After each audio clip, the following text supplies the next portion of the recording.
Hello, welcome. Today we'll be making these delicious beef kebabs that I can't wait for you guys to try.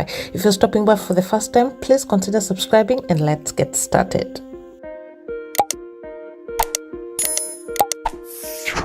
One ingredient that I've not used is breadcrumbs, but if you want your kebabs to be very compact, please include that. I have coriander, flour, ground beef that is about more than half a kilo. I have eggs, and also I have garlic and ginger paste. And I also have chopped onions here. For the spices, please do not feel limited to use what I'm using. You can always switch up with what you want. I have paprika, black pepper, cumin, and a little bit of Gharam Masala. The first step, we are going to beat our eggs. Next step, take your pan, pot or sufuria, add a little bit of oil and fry the onions until they are translucent. Next, go ahead to add in your garlic and ginger and fry them as well.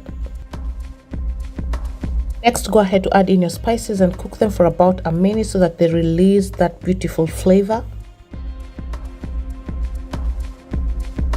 Once that is done, set it aside. Now we'll work on our ground beef. Go ahead to add some salt to season it. Then we are going to add in the fried onion that we had set aside, followed by your coriander, and if you're using breadcrumbs, also add them at this stage. Let's go ahead to use a wooden spoon to mix everything up if the onions are still hot, and then proceed to mix everything with your hands. It's much easier and better. Once everything is well mixed up, it's time for us to mold the ground beef into cylindrical shape or the kebab shape that we know of.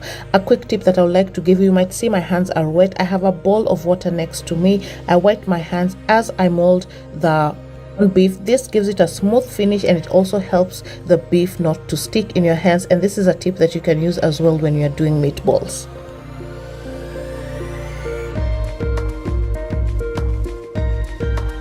Sizes of your kebabs will depend according to your preference. Sometimes I do mini ones, but on this particular day I wanted to get done in the kitchen as fast as possible, and I did a little bit bigger sizes. Next, it's time to do the first step, and that is to coat it with your flour.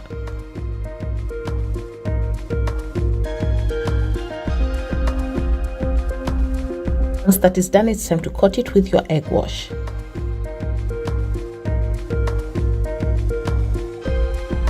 The next step is where we deep fry the kebabs, but also that is where the work is. You do not deep fry once, but you can do 2 to 3 times or even 4 times according to how fluffy you want your kebabs.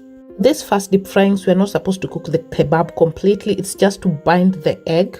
You also don't want the egg to completely cook or brown or darken. And you can see they're not looking that quite pleasant, and that is what you're going for.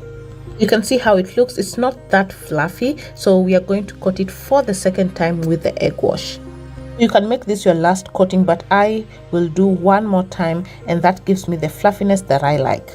After this, I will coat it one last time, and then the last deep frying I'll let it cook completely. So you can do 3 or 4 coats, but 3 works well for me.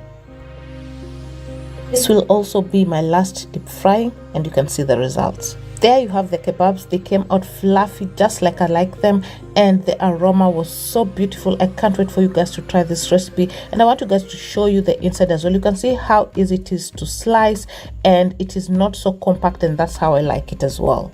As you can see, our egg coating has given that beautiful golden brown color on the outside, and on the inside it is not brown or burnt because we were not completely cooking it when we were coating, and that is the importance of doing it step by step and letting the kebab completely cook only when you are done with the coatings. I really hope you did enjoy this recipe. If you liked it, please share it with your friends and family. Till next time, bye bye.